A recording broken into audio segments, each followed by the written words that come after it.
Phoenix एक मिथकीय पक्षी जो अपनी ही राख से जिंदा हो जाता है। सुनहरे, लाल और बैंगनी रंग की देह की कल्पना की जाती है। बताया जाता है कि अपना जीवन काल पूरा होने के बाद पेड़ पर वो एक घोंसला बनाता है, घोंसले में आग लगाकर खुद को ही भस्म कर देता है। फिर उसी भस्म से नया जन्म पाता है, एकदम युवा और ताकतवर। कोलकाता का ईडन गार्डन्स 3 अप्रैल 2016 के दिन एक घोंसला ही था। T20 वर्ल्ड कप फाइनल खेला जा रहा था इंग्लैंड और वेस्ट इंडीज के बीच। सैयद मुश्ताक अली के कहे मुताबिक उस दिन कार्लोस ब्रैथवेट का अच्छा वक्त चल रहा था। खासकर उस आखिरी ओवर में जहां गेंद गिरती वहां ब्रैथवेट का बल्ला नहीं घूम रहा था, बल्कि जहां ब्रैथवेट बल्ला घुमा रहे थे वहीं गेंद गिर रही थी। आखिरी गेंद भी जब कार्लोस ब्रैथवेट के बल्ले पर गिरी तो कमेंट्री बॉक्स में बैठे इयान बिशप ने ऐलानिया कहा, Carlos Brathwaite, remember the name. Bishop ने एक नाम याद रखने के लिए कहा था, लेकिन वहीं मैदान पर एक ऐसा खिलाड़ी घुटने टेके हथेली से आंखें छिपाए बैठा रहा जो शायद उस दिन को भूल जाना चाहता था। लेकिन कहते हैं कि क्रिकेट हर खिलाड़ी को याद रह जाने का दूसरा मौका जरूर देती है। यह मौका आया साल 2019 में। ईडन गार्डन से करीब 8000 किलोमीटर दूर विश्व क्रिकेट का मक्का, इंग्लैंड का लॉर्ड्स क्रिकेट ग्राउंड, इंग्लैंड और न्यूजीलैंड के बीच खेला जा रहा था ओडीआई वर्ल्ड कप फाइनल। जिस जमीन की कोख से क्रिकेट ने जन्म लिया, वही देश पहली बार ओडीआई वर्ल्ड कप पर अपना नाम गुदवा पाया। ट्रॉफी पर नाम लिखे जाने में अगर सबसे मजबूत किसी के हाथ थे तो वो वही फिनिक्स के चरित्र वाला खिलाड़ी था जो ईडन गार्डन्स में मानो दफन हुए जा रहा था। बेंजामिन एंड्रयू स्टोक्स यानी बेन स्टोक्स। बेन स्टोक्स ने न्यूजीलैंड के खिलाफ चल रहे टेस्ट सीरीज के तीसरे मुकाबले के दौरान ही अंतर्राष्ट्रीय क्रिकेट से संन्यास का ऐलान कर दिया। मैच का चौथा दिन शुरू होने से पहले स्टोक्स ने ड्रेसिंग रूम में एक स्पीच दिया, संन्यास की बात बताई, अपने प्लेयर्स को कहा कि बचे हुए 2 दिन अपना सब कुछ न्योछावर कर दें। Leading from the front style कप्तानी करने वाले इस खिलाड़ी ने अपने आखिरी टेस्ट मैच में यही दिखाने की भी कोशिश की। लेकिन ऐसा लगता है कि 4 साल पहले कोच ब्रेंडन मैकलम के साथ मिलकर जिस ब्रांड ऑफ क्रिकेट की शुरुआत स्टोक्स ने की थी, उसका आखिरी चैप्टर उन्होंने अपने बल्ले से ट्रेंट ब्रिज के स्टेडियम में लिख देने की कोशिश की।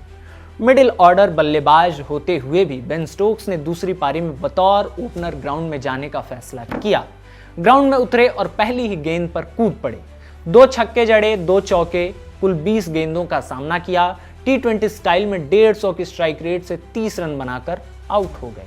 जब इंटरनेशनल क्रिकेट में आखिरी बार अपने बल्ले को कांख में दबाए, दस्ताने खोलते हुए और बालों पर हाथ फेरते हुए ये हरफनमौला खिलाड़ी लौट रहा था तो न्यूजीलैंड के प्लेयर्स अपनी जगहों से दौड़कर उससे हाथ मिलाने आए।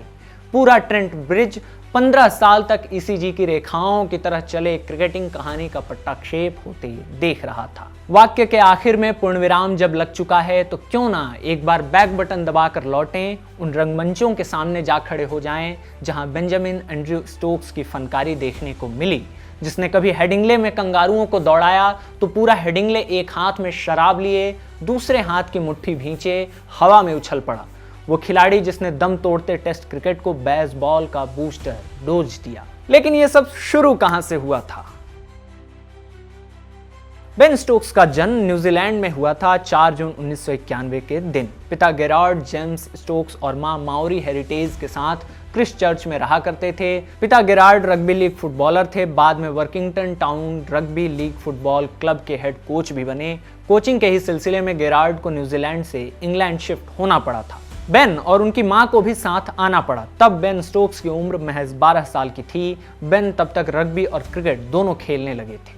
बेन का परिवार कॉकरमाउथ नाम के शहर में रहा करता था। यहीं एक स्कूल में उनका दाखिला हुआ। पढ़ाई के दौरान ही बेन कॉकरमाउथ क्रिकेट क्लब के साथ जुड़ गए थे। क्लब क्रिकेट खेलने लगे। 15 साल की उम्र थी। साल था 2006। बेन ने इसी क्लब के साथ north Lancashire and Cumbria cricket league premier division जीता। अगले वर्ष स्टोक्स ने स्कूली शिक्षा को पवेलियन की राह दिखा दी। फुल टाइम क्रिकेट ही खेलने लगे। लगभग 1 सवा दशक बाद जब लॉर्ड्स के मैदान में अपनी टीम को पहली बार ओडीआई वर्ल्ड कप जिताने के लिए स्टोक्स लड़ रहे थे, तब उनके सामने वही देश था जिसे 12 साल की उम्र में वो छोड़कर इंग्लैंड आए थे। इंग्लैंड ने बेन स्टोक्स की 82 रनों की पारी की बदौलत वर्ल्ड कप अपने नाम कर लिया था। इसकी कहानी थोड़ी देर में विस्तार से सुनाएंगे। स्टोक्स अपने क्रिकेटिंग करियर में एक नए अध्याय की शुरुआत करने जा रहे थे साल 2022 में। जो रूट ने टेस्ट टीम की कप्तानी छोड़ दी थी, बेन स्टोक्स को कमान सौंपी गई। स्टोक्स के साथ साथ आए कोच ब्रेंडन मैकुलम। इस जोड़ी ने क्रिकेट के सबसे पुराने और लंबे फॉर्मेट को एंटरटेनिंग बनाने और दर्शकों को खींचकर ग्राउंड तक लाने का जिम्मा अपने कंधों पर उठा लिया। टर्म आया बैज बॉल क्रिकेट, यानी नो ठुक ठुक। ये भारत के राहुल द्रविड़ या इंग्लैंड के ही एलिस्टेयर कुक की दीवार स्टाइल ऑफ बैटिंग से उलट कॉन्सेप्ट है। मैच ड्रॉ कराने के लिए नहीं खेलना है, या तो जीतो या हार जाओ। स्टोक्स जब बतौर कप्तान पहली बार ग्राउंड में पहुंचे तब भी उनके सामने न्यूजीलैंड की ही टीम खड़ी थी। अब जब इस खिलाड़ी ने इंटरनेशनल क्रिकेट से रिटायरमेंट अनाउंस किया है तब भी वही न्यूजीलैंड की टीम उनके सामने खड़ी थी।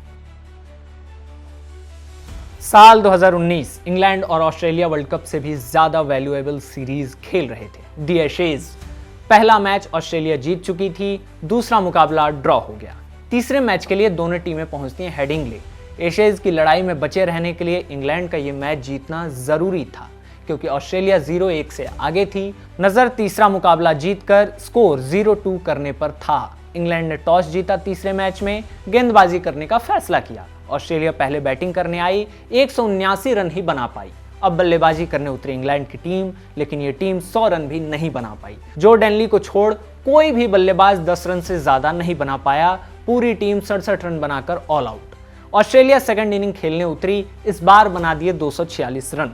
बढ़त हो गई 358 रनों की, यानी चौथी पारी में इंग्लैंड को जीत के लिए बनाने थे कुल 359 रन। सामने पैट कमिंस और जोश हेजलवुड जैसे खतरनाक गेंदबाज थे।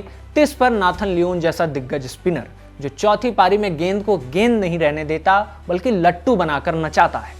इस गेंदबाजी के सामने ओपनर्स रोरी बर्न्स और जेसन रॉय ज्यादा देर टिक नहीं सके। दोनों 7 और 8 रन बनाकर चलते बने। जो रूट और जो डेनली ने अर्धशतक जड़ा, जिसकी बदौलत इंग्लैंड की टीम मैच में बनी रही। इनके आउट होते ही बाकी बल्लेबाज आओ सनम जाओ सनम गाने लगे, लेकिन एक तरफ बेन स्टोक्स खड़े रहे।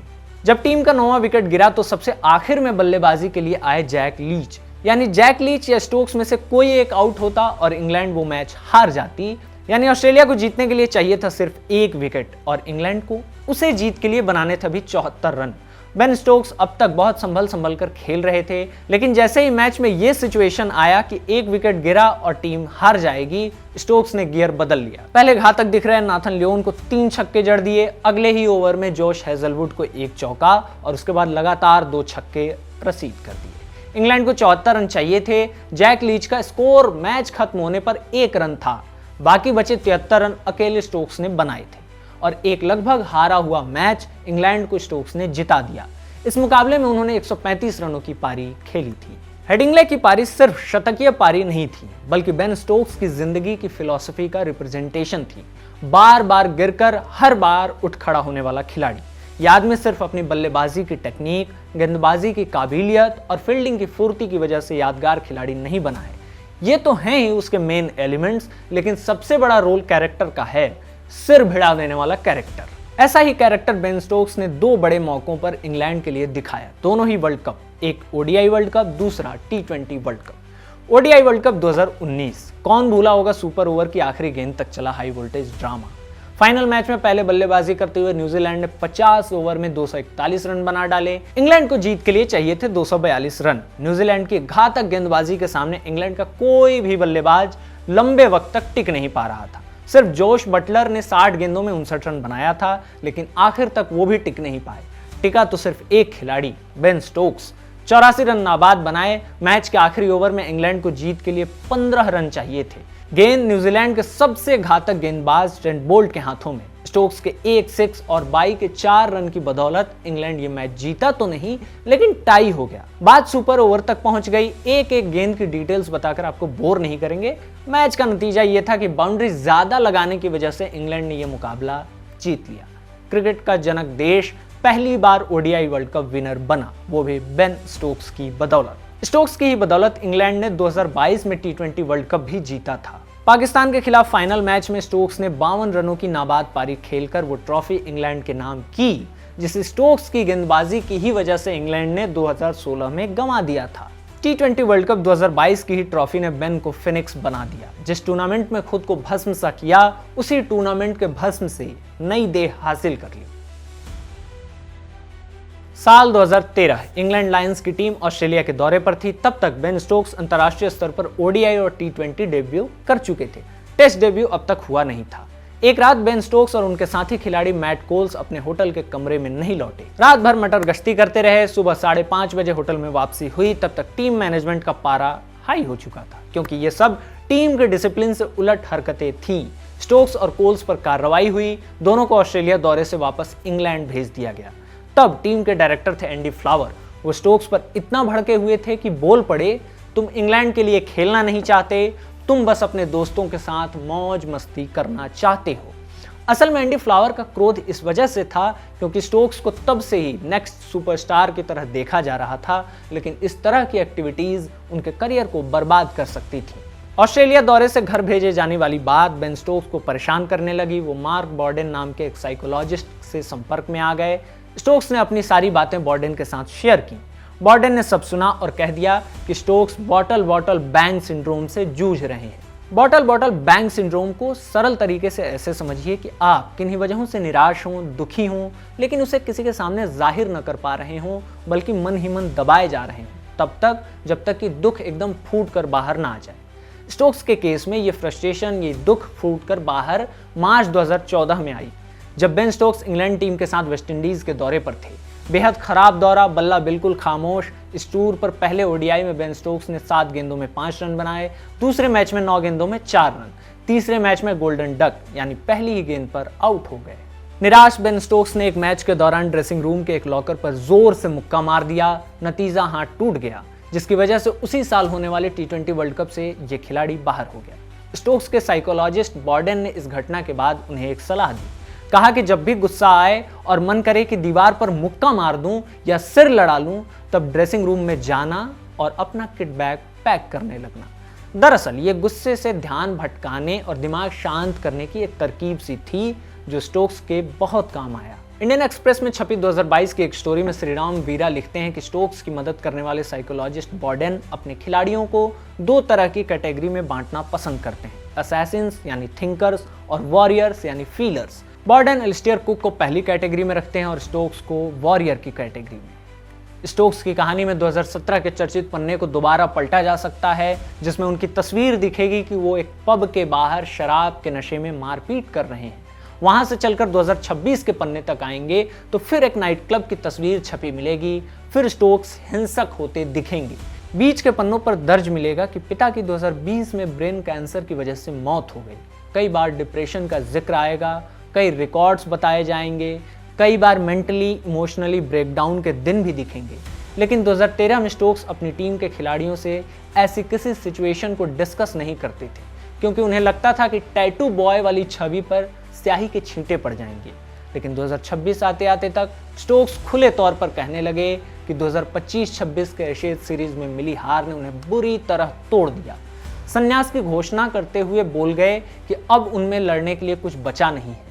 इन बातों ने बेन स्टोक्स की छवि को कोई नुकसान नहीं पहुंचाया है, बल्कि स्टोक्स की तस्वीर इन्हीं अलग अलग रंगों से मिलकर बनी है। स्टोक्स ने 2009 में दी ओवल में डरहम के लिए अपना लिस्ट ए डेब्यू किया था।